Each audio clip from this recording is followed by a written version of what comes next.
নমস্কার বন্ধুরা, আশা করি সকলে ভালো আছেন। আজকে আমি আবারও দারুণ স্বাদের একটি মাছের রেসিপি আপনাদের সঙ্গে শেয়ার করব। আজকের রেসিপি বড়ি দিয়ে পাবদা মাছের ঝোল বা ঝাল। রেসিপিটি শুরু করার আগে একটি অনুরোধ, ভিডিওটি ভালো লাগলে লাইক কমেন্ট করবেন এবং সাবস্ক্রাইব করে পাশে থাকবেন। রান্নাটি করার জন্য এখানে আমি 5টা পাবদা মাছ নিয়েছি। ভালো করে ধুয়ে নিয়ে তারপরে নুন, হলুদ এবং তেল দিয়ে মাছটা ম্যারিনেট করে 10 মিনিটের মতো রেখে দেব। এবার কড়াতে তেল দিয়ে তেলটা গরম হলে মাছগুলো আমি ভেজে নেব। মাছগুলো কিন্তু আমি একবারে ভাজবো না, একটু লাল লাল করে ভেজে নেব। আমার মাছটা ভাজা হয়ে গেছে, এবার মাছগুলো তুলে নেব। এছাড়াও নেব আলুটা আমি একটু লম্বা করে কেটে নিয়েছি। তাছাড়াও নিয়েছি বেশ কিছুটা বড়ি। মশলার মধ্যে নিয়েছি জিরে এবং আদা বাটা। কড়াতে দিয়ে দেব সর্ষের তেল। তেলটা গরম হলে বড়িগুলো প্রথমে আমি ভেজে নেব। বড়িটা কিন্তু একটু লাল লাল করে ভাজতে হবে এবং বড়ি ভাজার সময় গ্যাসের ফ্লেমটা মিডিয়াম টু লোতে করে দিয়ে ধীরে ধীরে বড়িটা ভাজবেন, এতে ভেতর পর্যন্ত বড়িটা ভালো করে ভাজা হয়ে যাবে। এবার ওই তেলেই আমি যে আলুটা বানিয়ে রেখেছিলাম সেটা দিয়ে দেব। আলুটা কিন্তু একটু মোটা এবং লম্বা লম্বা করে বানাতে হবে। আলুটা আমার মোটামুটি ভাজা হয়ে গেছে। আমার তেলের পরিমাণটাও কিন্তু বেশি মনে হচ্ছে, আমি একটু তেল তুলে নেব।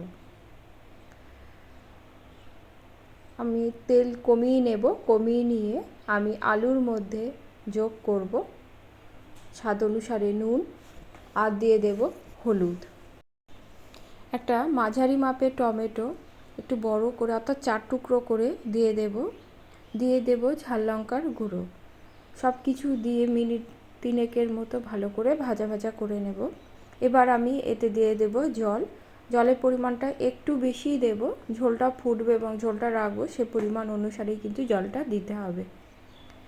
ঢাকা দিয়ে আলুটা সেদ্ধ হওয়া পর্যন্ত রান্না করে নেব। ঢাকা খুলে দেখে নেব। এবার আমি ভেজে রাখা বড়ি এবং মাছটা দিয়ে দেব। ভালো করে মিশিয়ে নেব। নিয়ে ঝোলটা আমি আরও 5 মিনিটের মতো ফুটিয়ে নেব। ঢাকা খুলে দেখে নেব। দেখুন আমার আলু এবং মাছটা কিন্তু ভালোভাবে সেদ্ধ হয়ে গেছে। এবার ঝোলটা আমি ঢেলে রেখে কড়াটা পরিষ্কার করে নেব। দিয়ে দেব সর্ষের তেল। তেলটা গরম হলে ফোড়নে দেব গোটা জিরে। ফোড়ন থেকে সুগন্ধ বেরোলে একটা মাঝারি মাপের টমেটো যেটা ডুমু করে কেটে নিয়েছিলাম সেটা দিয়ে দেব। আর অল্প নুন যোগ করব, এতে টমেটো ভাজাটা কিন্তু খুব ভালো হবে এবং খুব সহজেই মজে আসবে।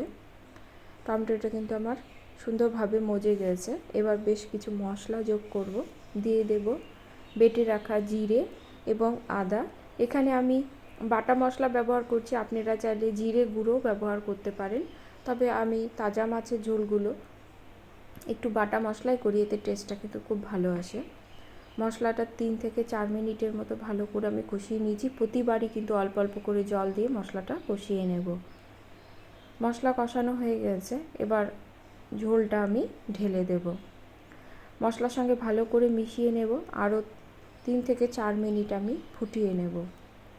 ঝালের জন্য আরও 2 থেকে 3টে কাঁচা লঙ্কা যোগ করব। ঝালটা আপনারা আপনাদের টেস্ট অনুসারে যোগ করবেন। নর্মালি আমরা বাড়িতে মশলা কষিয়ে ঝোল করে থাকি, একবার এভাবে ফোড়ন দিয়ে ঝোলটা করে খেয়ে দেখবেন, অপূর্ব হয় খেতে। গরম ভাতে পরিবেশন করুন, এরকম ঝোল থাকলে সবাই কিন্তু চেয়ে চেয়ে খাবে।